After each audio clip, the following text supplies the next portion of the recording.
Hello everyone, welcome back to Two Counties Independent Film Festival, the 21st to 23rd of August 2026, and this is the podcast that goes along with the film festival, but also the festival film lab as well. So this is encouraging and talking about how to get your film submitted, how best to submit your film, what are the pitfalls, and all our guests have some sort of industry knowledge and experience, and they want to talk about the festival, TUSIF, on the 21st to 23rd of August. Got to get that in as much as I can. And also give us a little bit of snippets about why they got involved, who they are, what they're doing, what they're writing. And based on that little segue, I have got with me today Warren Bouchier. Is that That's the correct one. Is that how Yes. you pronounce it? Yes. See, my French is good, isn't it? I like it.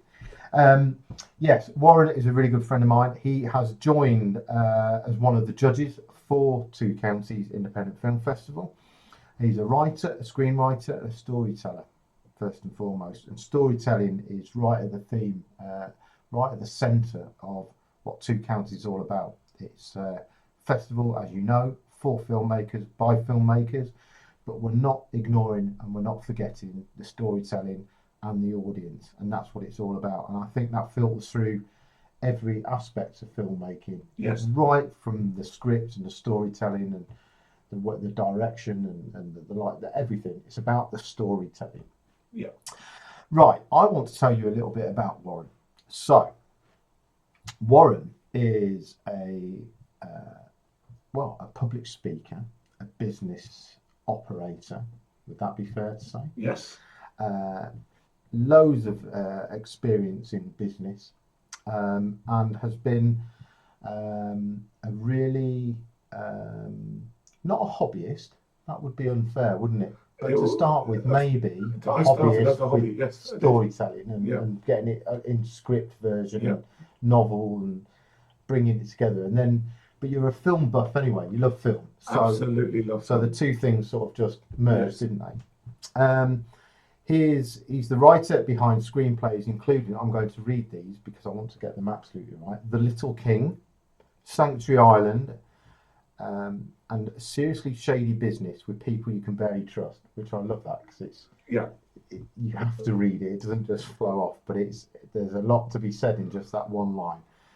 And he's also co-written a short film called The Chair with me. Yes. And we've got another one in the making, which we'll talk about afterwards. So we've written The Chair. It's ready, isn't it? It's ready for pre-production. Very, very happy with that. It's for short. We're not going to tinker with it anymore. No. We're just going to get it filmed. We're going to get it done. And it's all about AI and how we need a proper log line really for our pitch, but it's all about AI and how AI uses the human experience to better itself. Yes. Would that be a good one? Absolutely, like yes. Yeah. So, and that's been fun, hasn't it? That's been great fun. Just one revelation after another. Oh, amazing. Yeah. And we found actually a really nice partnership with our writing, haven't we?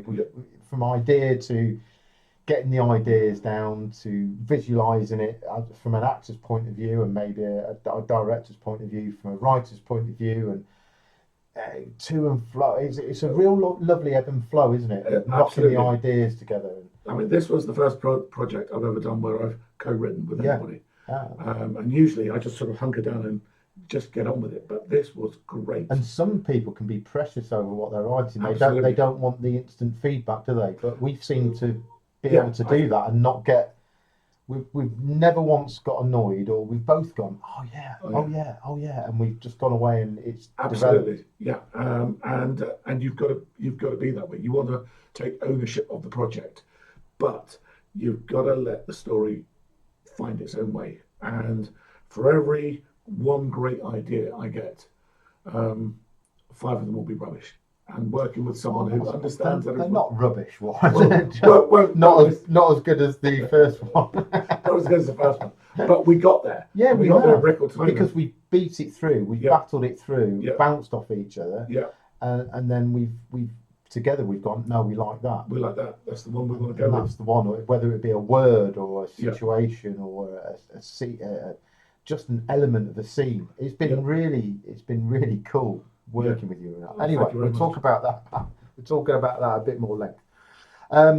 But you've already gained recognition, haven't you, with your screenwriting, with screenwriting competitions? More That is so. correct. Yeah. So 20 awards? 20. It's 20 or 22. It might Should we be say 21? 21. Let's split the difference there. Yeah. Well, just for screenwriting. That's just for screenwriting. That's cracking. Yeah. So, and one of them's going to hit the big time, and that's going to make us millions, and we're going to Absolutely. be sitting That's by what our we've been pool. talking about. Yeah. That's going to be a great project. Well, this is what it's about, isn't it? Yeah. And you have a real love for the screenwriting side of this industry, don't you? I do. And you've started your new novel, but we'll talk about that as well, shall we? Yeah. Well, it's finished. It's finished. Well, it's out there. It's sort of in the ether, ready to be picked up, isn't it? Yes, it is. Is that a way of explaining it? That is correct. So it's bouncing around, and it's going to land in someone's lap. Someone's going to get lucky with that one, and it'll be published. Yeah. Right. Right. We're going to talk about storytelling. We're going to talk about the realities of screenwriting and why independent film is really important. Yeah. And look at that, how embarrassing with my phone going off. But it was film related, so that's all right. So I want to know, Warren, and the guys and girls out there want to know how you've gone from business to screenwriting. Yeah, you know, what sparked your interest? Okay, so when I think about it, I've been an unpaid writer for about 30 years. At one point, going back into time, I was writing technical documents. I've always just enjoyed writing, no matter what it is. And then I gradually got better at it, and I thought, you know what, I do want to write. I get so much joy from this. And then about 12 years ago, my wife bought me as a gift an entry to the Aaron Sorkin masterclass. Oh, right. He gave a masterclass on how to write for the screen. Yeah. And that just opened my eyes. I knew after finishing that course that I could do it. Right. And before then, I simply lacked the know-how and I lacked the confidence. But you know what? Sooner or later, you just need to get down and do it. And you know, I think my first attempt, I'm completely embarrassed about. My last attempt, I am extremely proud about. And you've just got to crack on and do it. So there's got to be a system, hasn't there? So There is. You have to work out your own process. Yeah. Absolutely, you do. But there's recognised systems to writing a script. Or it's like people say there's a beginning, a middle, and an end, and each scene's got to take the character through some sort of conflict. And there's all these things that you're told as you. There are a lot of things that you're told. So Tolstoy said, it's a story about someone coming to town or someone leaving town. For me, my own definition is, and you can apply to most films that we know. It's like Star Wars is a great example. The Godfather is another one. A story is a journey into a dying star, and in a dying star, gravity collapses, and science collapses, and what was up is now down, and what's down is now up, and then the star goes supernova and bursts open, and then either a new star is born or the old one dies, and that's up to you as a storyteller. So that's what I try and get: a journey into a dying star. Okay, and whilst it's doing that, it's sucking everything into it, and things are happening, things are exploding, and people are having conflicts, and things are not what they should be. Everything's so it's going towards a singularity. Yes, and it's going to be trouble one way or another. There's going to be trouble one way or the other. Yeah. Okay. I like that. Right, you come from a strong business and public speaking background, yeah. Yeah. But how much do you think business and that sort of area of your life, how much has that influenced your writing? Okay, so in business, not everything goes your way all the time, never. And So you've got to grow a pretty thick skin, and that's influenced my writing in the way that I think I'm not brittle. I can handle the rejection. I can handle putting an idea to you, and you say, "Well, actually, Warren, it's not that." I don't wilt. I stand up for what I believe in, and I constantly chip away at it until it is right, either right for me or right for the people I value. But in business as well, you've got to keep going, otherwise you're going to starve. And writing is the same thing. Yeah. Well, people say, I mean, I've read a few things, and things that always pop up, don't they, on social media. People suggest you should get up at a certain time and write an hour of your book or an hour of your script and be dedicated like that. And do you find that sort of structure, when you say you keep going, do you mean you have to force yourself to keep going, or because there must be days where you just sit there and you're like, and just have a blank until it comes. Right, there are two approaches, and I've tried them both. For Seriously Shady, what I wanted to do was to create the character and just follow him, just see where that would go, and put him into this situation and see what would happen. And in the end, I got a absolutely outstanding result. I knew, but it took me 4 years. I was tinkering away with it forever because really I was letting the character lead the story. For Sanctuary Island, I thought about that every day for about a year, and I knew every nuance of that story. And when I wrote it, I'd finished the first draft in 35 days. Right. So, in answer to your question, yeah, I have a process. My process now is to plan it out as carefully and as structurally as I can, and then get it done. I'm also a rewriter, so I rewrite more than I write. So for me, I want to get to the finish, and it doesn't really matter how upside down or how bad it is. I just got to get to the end. What will happen is during the process of writing, you will become a better writer. So by the time you get to the end, you'll have to go back and do the beginning anyway, because you've become a better writer. Your character would have found their voices, they sound differently. So I just submit to the fact that I'm just always going to rewrite. And if I can get the thing done perfectly inside 10 drafts, I'll be really happy. With Seriously Shady, because of the way I went about doing that, and make no mistake, I'm satisfied with that result, but that took 94 drafts. Okay, fair enough. I'm not sure I'd have enough pens. It's only because I love the character so much. Yeah. So, the other thing is create characters that you want to work with. Well, this is it. And to be fair, from an actor's point of view, I want to play a character that has got an arc, starts as something and ends as something else, or is involved all the way through with conflict and drama and things going on. And playing a boring character, or a character that doesn't ever do anything and just is like that, is boring. It's boring. So it's boring for the viewer. Yeah. So that some of the best films are the ups and downs, aren't they? Absolutely. Every single scene has something going on and something going wrong, or a challenge. And that's more important than anything else. So, say for instance, one of the films I love most is the 80s film Lethal Weapon, and the amount of momentum that has in that. Everything is moving forward.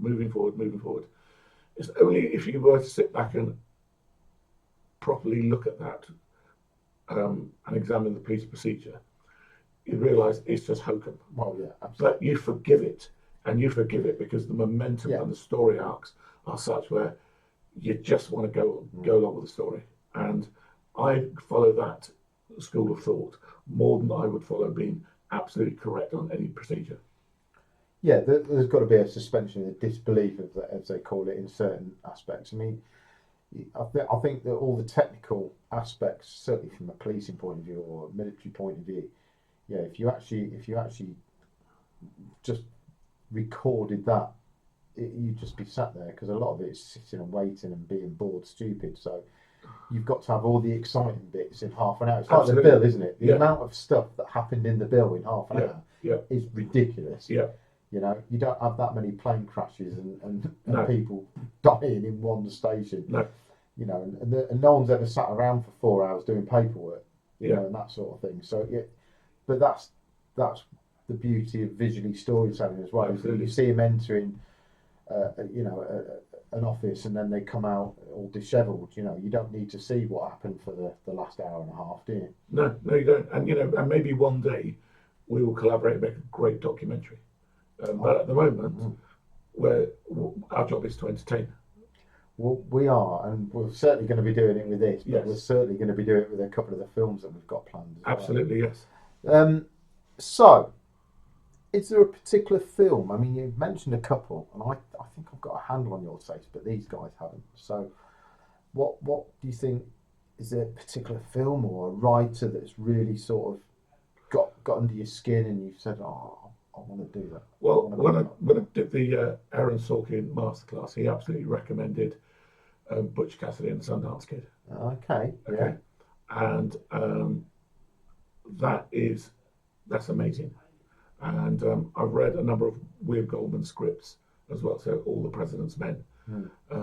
And he also wrote or co-wrote the Kathy Bates one, which is Misery as well.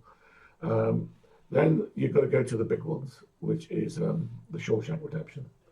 And you want to read scripts as much as you do read books. The Shawshank Redemption is as good as the film itself. The Godfather is also very, very good.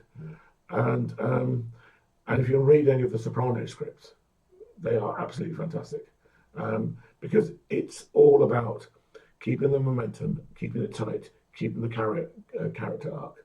And you don't want to make the character arc so obvious that he can't surprise you at the end. But you do want people to buy into him. So what I'm getting from this then is I was going to leave this until later, but I think I'll ask it now. What do you think, regardless of if it's a short or a feature, albeit there's different ways, because a short needs to be quite impactful and smack you in the face with an awful lot of stuff, where a feature can build out on a character and a scene and an event, etc. So, sometimes you can't have a lull in a feature where it's looking, and building the character base for you. Whereas a short, sometimes 10 minutes and bang, you need to be in there, and you need to get slaps in the face with the story, and the character just needs to be there. So the character might do something to present themselves, and then you know who they are, what they're about, and sometimes the story needs to be simple enough to reflect that. Whereas a feature, you can build in a lot of nuances and things, can't you? But I think my question is, regardless of it's a feature or a short, do you think then the most important thing is the script? Absolutely. Well, that's the thing I work on. I will have a visual. With our collaboration, I will usually tell you when I've either thought of the first 5 pages or I'm 5 pages in, and I'll say, what about this? This needs to happen. But in my mind's eye, I know where it's going most of the time. It's very character driven, and I want people to look at my character. So he's got to be interesting straight away. There's got to be something about him or her that makes people think, okay, I'll give this a shot. I'll see where this is going. I'll tell you why I think the script is the most important thing, because I think the script, that's what gets you the buy-in. Yeah. The actor will read the script and there'll be a line in there and they'll just go, oh shit, just go. Yeah. I love that. Yeah. That I'm in. So you can hook your actor. Yeah. Therefore, if you're hooking your actor, you're hooking the audience. Yeah. Potentially. obviously then you're getting the director, and all of a sudden you've got all the visuals, Yes.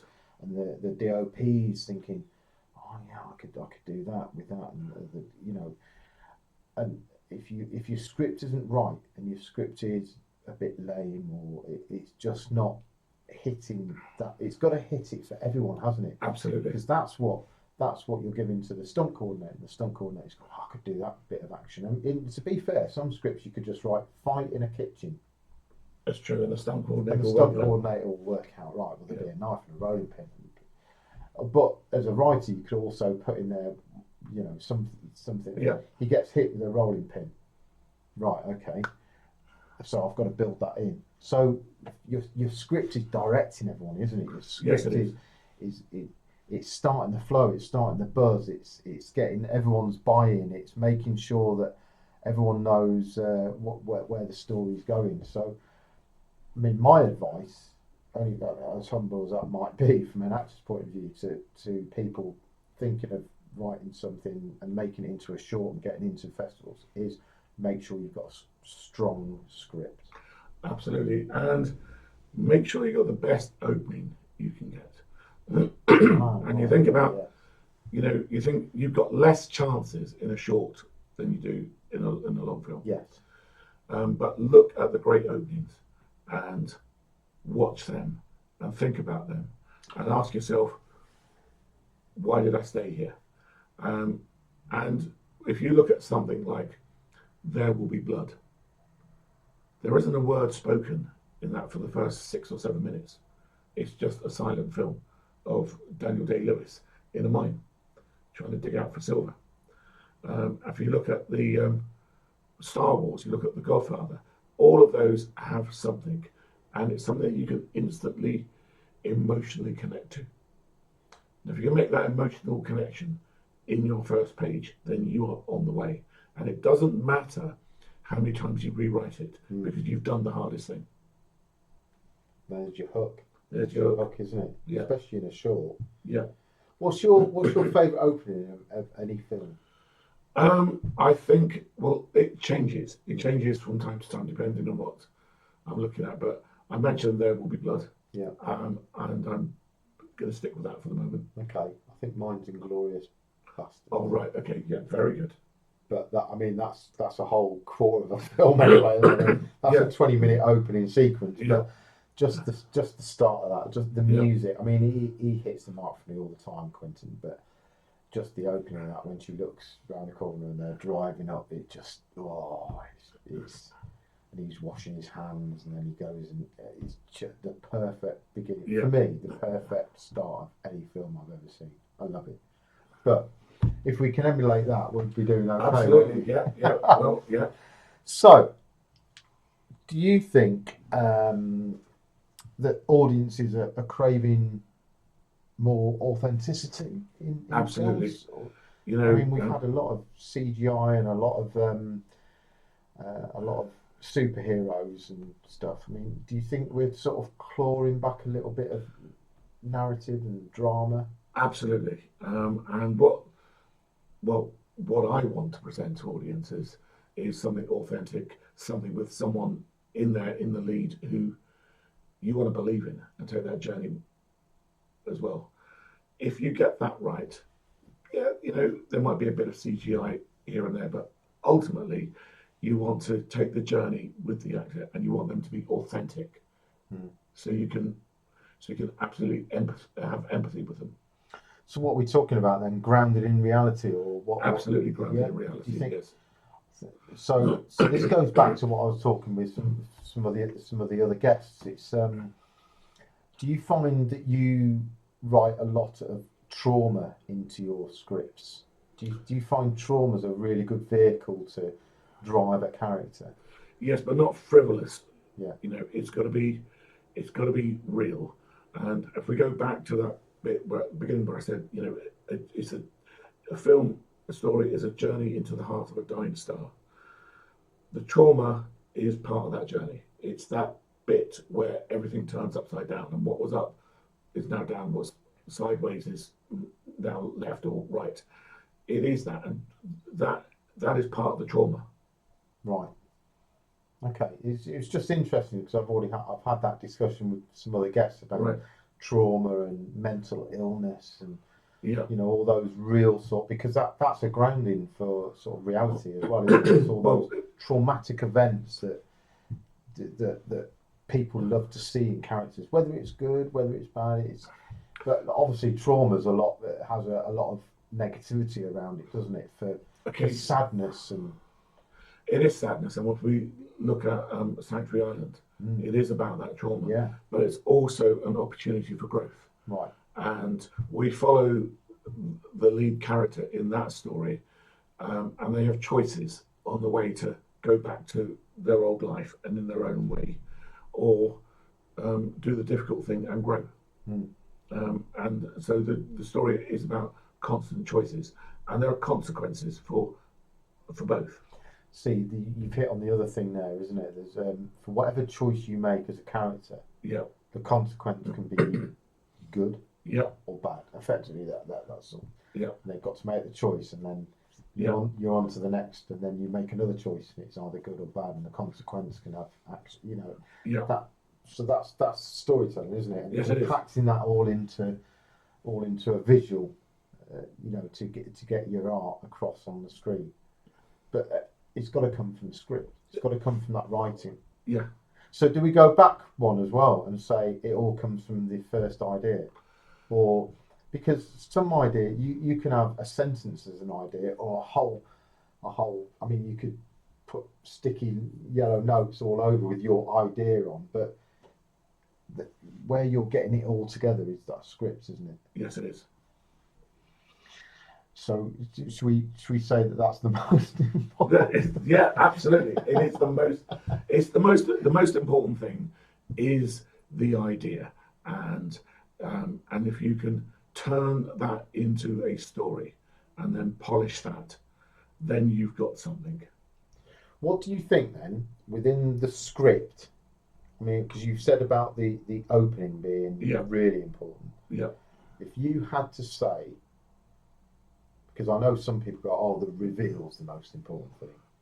okay. If you had to now £1,000,000, what's the most important thing about a script? What if they don't know anything else? What do they need to know? Okay, so If you say the beginning, that's fine. But without the beginning, there is nothing. right, Okay. However, our job is to send the audiences home happy. okay, Okay, it's showbiz. Yeah. Keep them coming back for more, and that's all about the end. okay, Okay, and if you make them want to come back, you've got to give them a great ending. yeah, And to an extent, the end is a spin on the beginning. So you're almost going at full circle. So you're going with the old restaurant adage, aren't you? That you can have a medium starter and the mains can be all right, but as long as the dessert is Yeah, spot on. Is that what you're saying? Are you saying it needs to be the absolutely. ice cream sundae? Yeah, great dessert, brilliant service. Then you're done. Right. But to be fair, that's especially with a short. I mean, that's got to be in there, hasn't it? That you can have maybe a lull or something, but it's bang if it hits you in the face at the end, and you think, I didn't see that coming. Yeah. Or, I did see that coming, but that's cool. Or Yeah, I really like it. You're right. If the ending is a bit lame yeah, and it's a bit meh, yeah.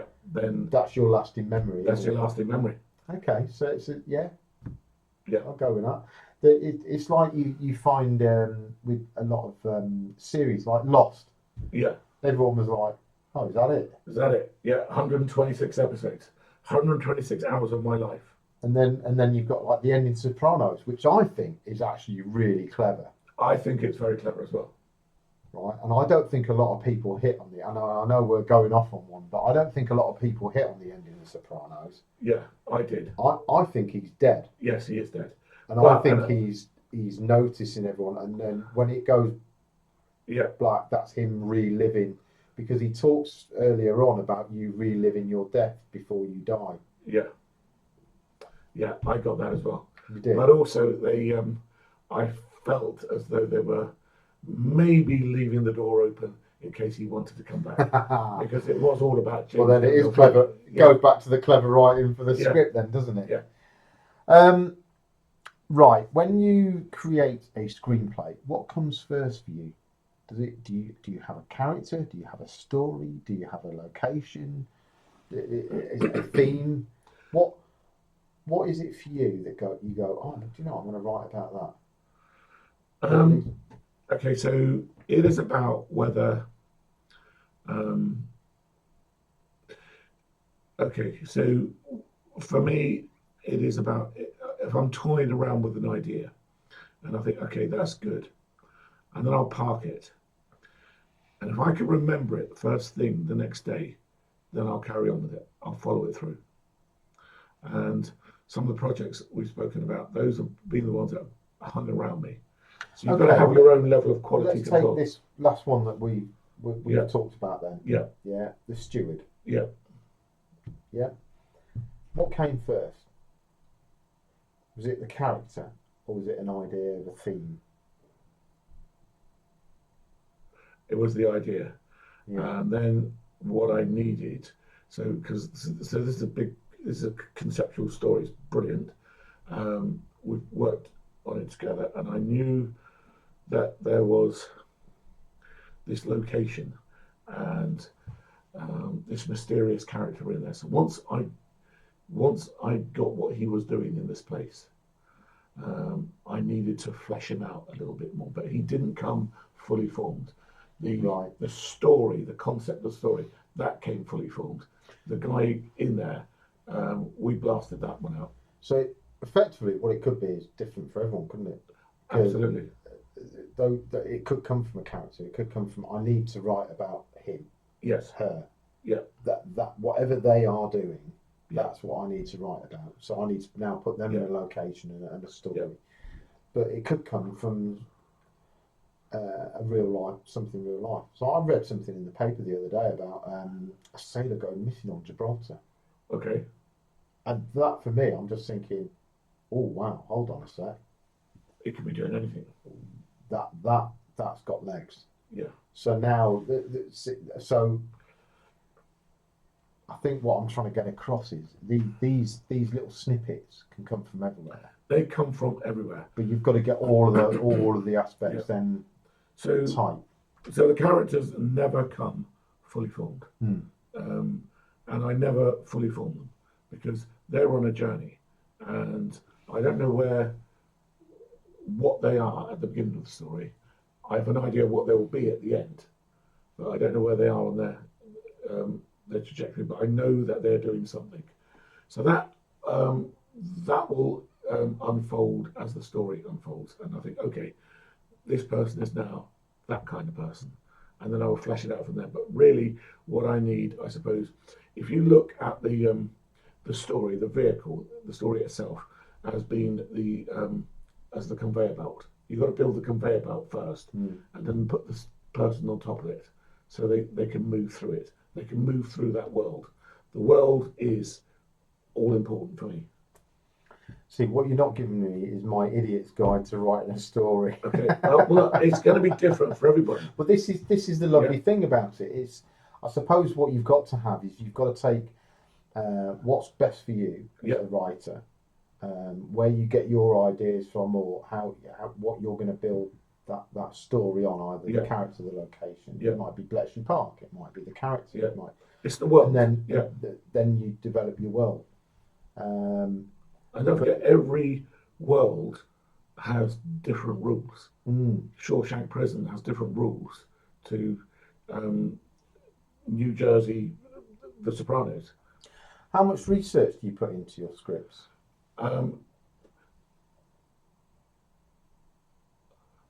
Massive amounts. And it depends on what I'm doing. For Sanctuary Island, it was a huge amount of research because that's quite a delicate story and I wanted to get everything right. So what kind of research? So Sanctuary Island is it's a recluse for abused women, and what was important is that I do not devalue anybody's trauma or whatever it is they've gone through. and I can't devalue their healing, and I have to make the people real, and that's got to work. So I did speak to, and I did interview a woman who had been in a long time abusive relationship, and she was very, very helpful to me, and I managed to get a number of things right that I thought were wrong in the first place, but she corrected me. She got that right, got it right about the healing process. So yeah, I value my characters and I value the story, and I want the story to stand on its own 2 feet. So absolutely research all the way through. It's interesting, isn't it? Because you have that same argument in the acting world that you can't play certain characters if you're not of that character. Yeah. So as a male writing about female domestic violence, abuse, and the like, that must have been. So, did you seek out that lady for her advice, or did you? Is that something that just came? No, it came about. Oh, right. It came about. So. I mean, not going into too much. Not going into too many details, but because I knew the story was absolutely right. I knew it was fantastic. I knew it really, really worked, and it was very liberating. But I know the ending, so yeah, I'd agree. So I felt unworthy to write it because I'm not an abused woman, and so it stayed in my head for 2 years. And in the end, what happened was I just sat down and did it, and then it all came out very quickly. And at the end of that, I felt very worthy, but I was holding back. I was reticent because I thought, okay, really, what I need is the input. So from someone who's been through this. And then I wrote it, and then lo and behold, a few months later, I ran into someone who had been through this, and she was very helpful. So the answer was write the script first. Write the script. Yeah, write the script, and then if you. So one thing that annoys me from my military and policing background is that I watch things and I just tear my hair out because it's just wrong. Yeah. But like you say, you've got to have a certain amount of suspension of disbelief. Yeah. But I would personally strongly advise anyone that's writing about anything particular is do your online research, go and speak to someone, and learn. I mean, it's like so for I know that Tom Hanks and Steven Spielberg, when they did their war films and whatnot, they actually spent months, didn't they, interviewing veterans and really learning about what actually happened. Especially for Band of Brothers. I know that it's not a film, but it might as well be. It's so fantastic. But they did so much research before they even got the writers involved, and so not only could they produce and direct it, but the writing was spot on. Absolutely spot on. Yes. And I think that's important for writers as well. Even if it's like they talk about a cars in a garage. Yeah. Just go and chat to your local garage, and just if someone's changing an engine in a Land Rover, just go on and have a look about it. Don't be afraid to just do some research on every technicality. It doesn't have to be perfect, but there has to be a sort of touch of realism with whatever the character's doing. Does it surely? Every day you can learn something new, and don't forget, you can speak to people. And I speak to everybody all the time, and I just accumulate lots of information. And you never know. I mean, there is an Aston Martin garage in Newport Pagnell.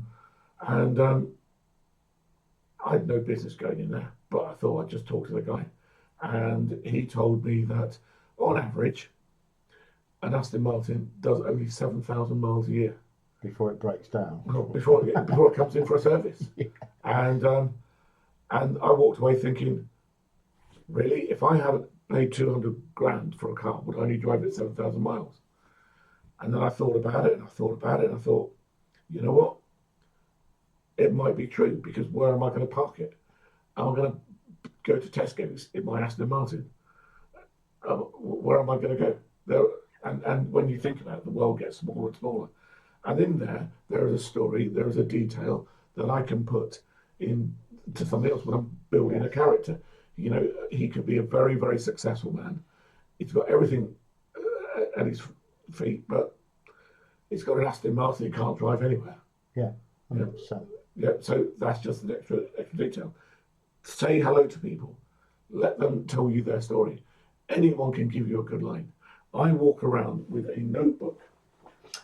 This is what I was going to get to. So, yeah, what little things do you do as a scriptwriter? So you've got your ideas book. Well, yeah, and I will. So this is my fourth one. Right.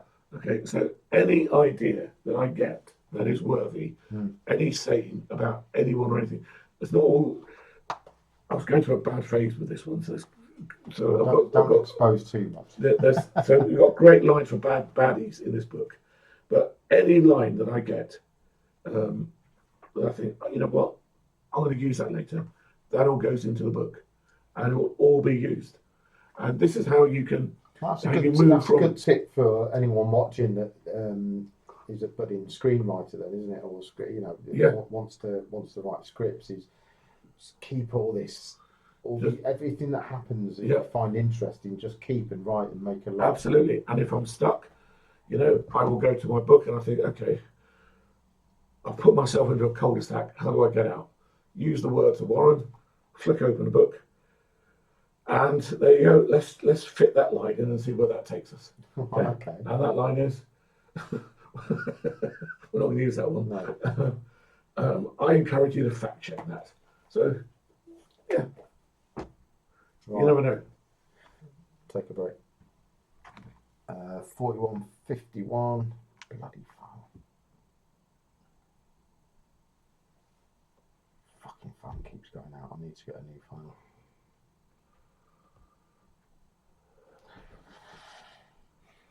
Do you need a cable?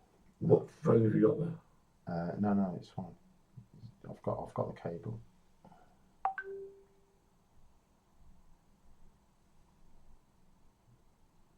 We've not got much else, mate. That's about it, really. Apart from what you're doing with Tusif and why you joined. Right, well, let's do that. And then I've got quick fire ones over there.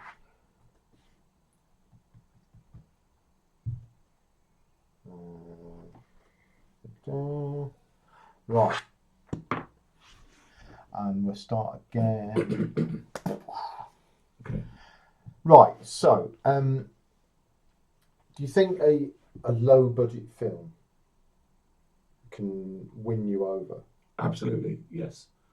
And as being a judge, I've seen many low budget films, and some of them have been absolutely outstanding. Okay, well, we won't name them yet. No. Because that's unfair. Yeah, but obviously you've come on board with Tusif and you've brought your experience from, certainly from the screenwriting point of view.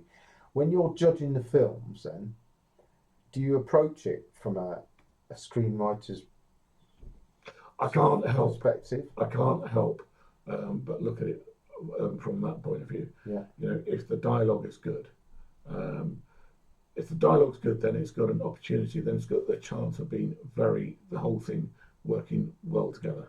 But we've got some films that have got no dialogue. We have. So how have they sat with you? Because I know that a couple of them are pretty good. Yeah, but there's still a screenplay involved in there as well. Yeah, 100%. You know, even though there may not be dialogue, there is an artistic impression. There is someone with an idea, and you know, you don't always need to use words. Visual storytelling is also critical. How do you get your visual storytelling in your script? Do you paint the picture for the? Yes, absolutely. Yeah? So I will spend a lot of time painting the description. Right. The feedback that I like hearing is I could see all of that. That's what I want to hear when people read my screenplays. And if they can say that, then I feel great that they can see everything. I want them to see, feel, almost for the work we're on at the moment. The main character, I know how he breathes. and I think that will come across in the screenplay as well. And you can get that across with maybe a couple of words or a couple Absolutely. of sentences. It doesn't need to take a lot of words.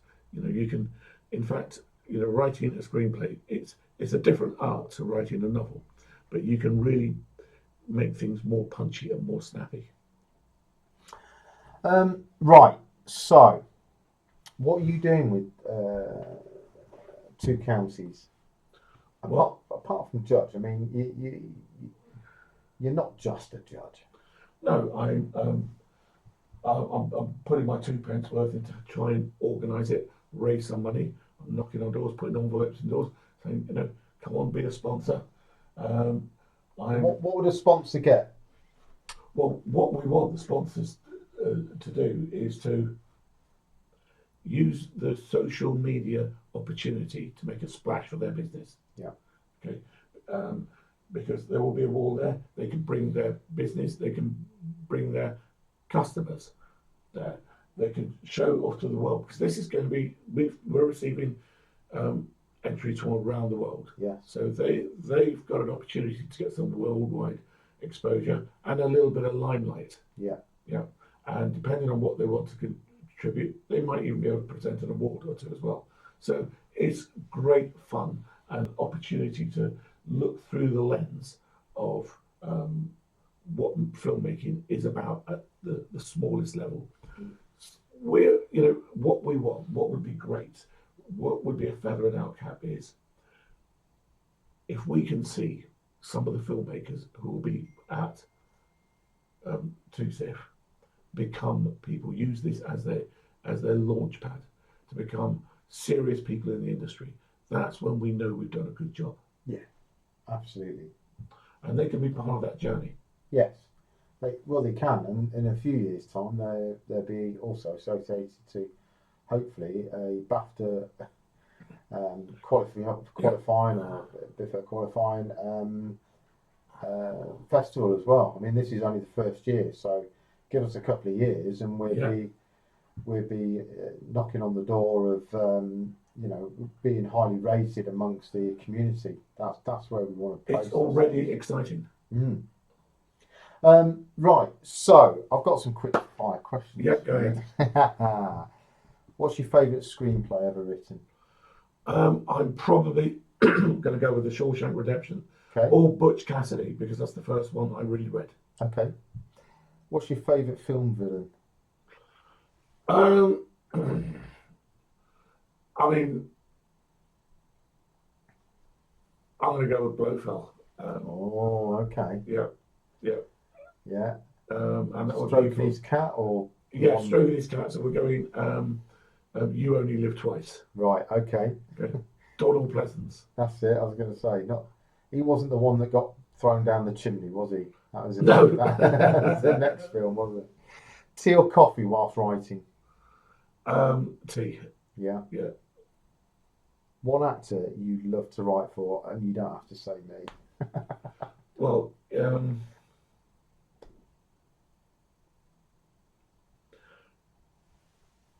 of course, I'd like to write for Daniel Day-Lewis. Oh, right, okay. Can't beat that one.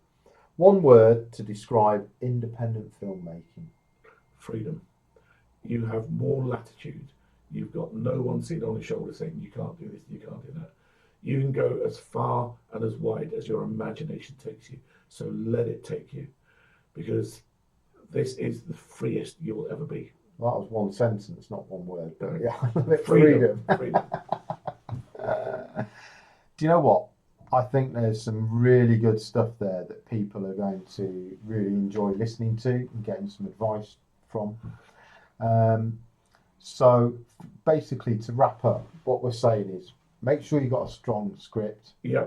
You've developed your characters. Yeah. Regardless of the dialogue, but you've got a journey, and the journey is taking you through conflict and trauma. Yeah. And you're reaching a crescendo, which is your black hole and your exploding star. And yeah. Don't sweat the small stuff. Yeah.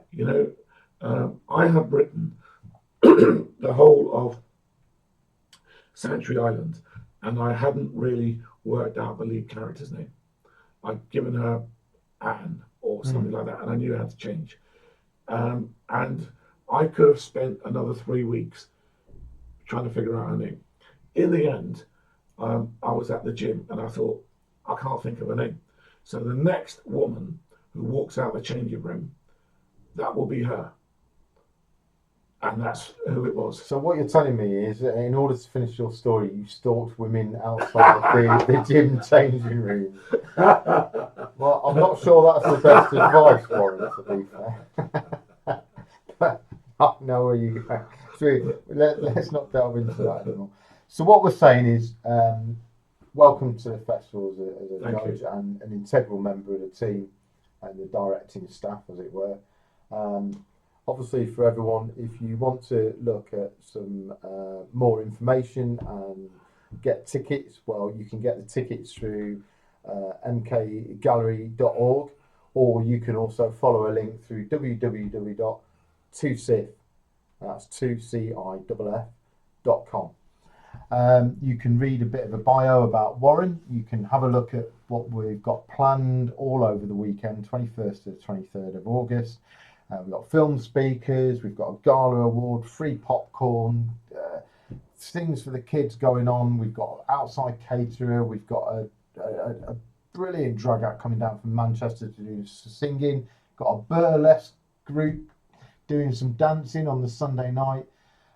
We've got something for everyone, and it's going to be absolutely stunning and amazing, and it's going to be a really hot sunny weekend. Brilliant. That I've written in.